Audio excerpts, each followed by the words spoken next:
이번 상승 추세도 같은 흐름이죠. 계속 직전 최고가를 종가로 돌파하면서 신고가를 경신해 왔습니다. 따라서 계속 상승하기 위해선 직전 최고가 123.2K를 종가로 돌파해야 합니다. 직전 최고가를 종가로 넘기기 전까진 계속 조정 가능성이 열려 있다고 볼 수 있고요. 안녕하세요. 오늘도 제 관점을 말씀드릴 거고요. 그 전에 지난 관점 복귀 먼저 할게요. 자, 우선 비트코인 관점을 빠르게 볼게요. 7월 13일 영상에선 계속 상승하는 그림을 봤고 유력한 지지 구간은 116.5K 그리고 115.2K였습니다. 영상이 올라간 직후 조정받았지만 지지 구간에서 반등 그리고 그 이후에 공지한 관점은 전부 똑같았죠. 최대 116.7K와 116.1K까지 조정받을 수 있지만 결국엔 상승하는 관점이었습니다. 영상이 올라간 이후 지지 구간 위에서 반등했지만 결국 목요일에 이탈한 뒤 단기적으로 반등하고 있습니다. 자, 이어서 알트코인을 복귀해 볼게요. 6월 5일에 공지한 이더리움 지지 가격은 2386과 2180이었고 첫 번째 구간에서 21%, 두 번째 구간에서 82% 상승했습니다. 이어서 7월 20일에 공지한 이더리움 지지 가격은 3551과 3505였고 이번에도 지지 구간 위에서 상승하고 있습니다. 자, 그리고 텔레그램에선 솔라나 지지 가격을 업데이트했고 그 이후 지지 가격을 테스트한 뒤 큰 폭으로 상승하고 있습니다. 같은 날 유니스왑 지지 가격을 공지했고 유니스왑도 지지 구간에서 큰 폭으로 상승했습니다. 최저가로부터 43% 상승. 자, 지난 관점 보기는 여기까지 하고요. 궁금하신 알트코인은 댓글에 남겨주세요. 가장 많은 댓글이 달린 알트코인을 다음 시간에 분석해 보겠습니다. 자, 그럼 오늘 관점으로 넘어가 볼게요. 첫 번째 근거로 20주선과 60주선, 마지막으로 180주선을 보겠습니다. 우선 모든 이평선이 골든크로스 된다는 것은 완연한 상승장이란 뜻이고 이는 보통 2년 이상 지속됐습니다. 그리고 그 상승장에서 최고가를 기록한 뒤 약 1년여간 조정을 받았고요. 바로 백테스팅 해볼게요. 자, 캔들 빼고 이평선만 보겠습니다. 지난 10년간 총 3번의 골든크로스가 있었고 그 골든크로스 구간에선 어김없이 크게 상승했습니다. 2019년에도 큰 폭으로 상승했고 2024년에도 상승했죠. 그리고 상승장 말미에 최고가를 기록하면 그 후 1년간은 하락했습니다. 2021년에도 1년간 하락, 이번 상승장도 비슷하게 흘러가고 있습니다. 골든크로스로부터 시작된 상승 추세는 현재까지 약 1년 4개월 동안 이어졌기 때문에 남은 7, 8개월도 상승하는 그림을 예상해 볼 수 있습니다. 두 번째 근거로 매물대의 최고가를 볼게요. 과거 상승 추세에서는 단기 매물대의 최고가를 종가로 돌파하면 이후 더 높은 고가를 기록했습니다. 바로 백테스팅 해볼게요.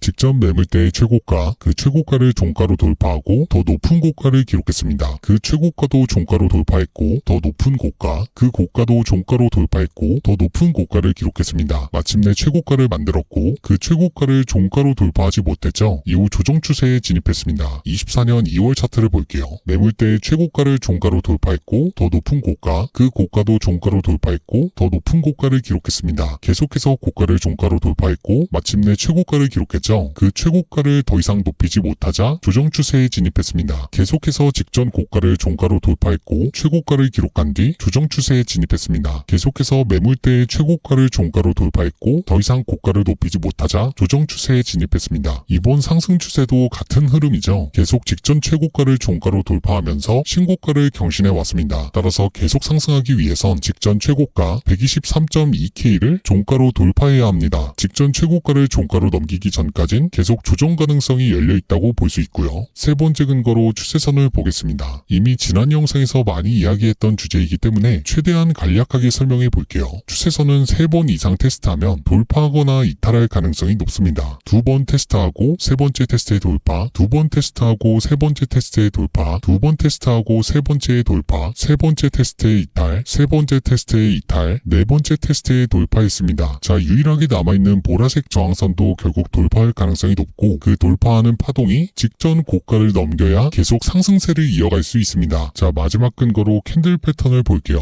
지난 상승 추세, 그러니까 5월 상승 추세는 2번의 상승 파동으로 구성됐고 그 이후 2번의 하락 파동으로 가격 조정 받았습니다. 그러니까 이번 상승 추세와 굉장히 유사한 흐름인 거죠. 이 상승 추세는 2번의 상승 파동으로 구성됐고 이어서 첫 번째 하락 파동이 진행되고 있습니다. 여기서 직전 하락 파동과 똑같이 흘러갈 가능성은 낮기 때문에 2번의 하락 파동이 아닌 아예 하락 파동이 길어지거나 곧바로 상승해버리는 그림을 기대해 볼 수 있습니다. 만약 바로 상승하면서 직전 매물대의 최고가를 종가로 돌파한다면 상승폭이 커질 수 있겠죠. 자, 오늘 관점의 결론을 말씀드리겠습니다. 드릴게요. 비트코인은 중장기적으로 상승할 가능성이 높지만 단기 조정 추세가 길어질 수 있기 때문에 직전 매물 때 최고가를 종가로 넘기고 매수하는 것이 좋습니다. 그리고 단기적으로 반등이 유력한 가격은 115.9K와 115.1K였고 이 구간을 이탈할 경우 111K 초반까지 하락할 수 있지만 결국엔 상승할 가능성이 높습니다. 자, 이어서 알트코인으로 넘어가 볼게요. 자, 가장 많은 댓글이 달렸던 이더리움을 보겠습니다. 보시기 전에 채널 구독 부탁드릴게요. 현재 이더리움의 이평선은 전부 골든크로스 됐기 때문에 당분간은 상승세를 이어갈 가능성이 높습니다. 그리고 앞서 계속해서 테스트한 채널을 돌파할 수 있고 지난 하락파동에서 가장 강력한 매물대도 돌파한 뒤 지지받았습니다. 그 구간은 피보나치와 중첩됐고요. 눈에 띄는 고래지갑의 출금은 없었고 김치 프리미엄은 여전히 낮았습니다. 자, 이더리움의 모든 근거를 종합해 봤을 때 가장 유력한 지지 구간은 3659 그리고 3622였습니다. 이 구간까지 반드시 하락한다는 건 아니고요. 이 구간까지 조정을 받으면 단기적으로 반등할 가능성이 높다는 거예요. 자, 오늘 영상은 여기서 마무리하겠습니다.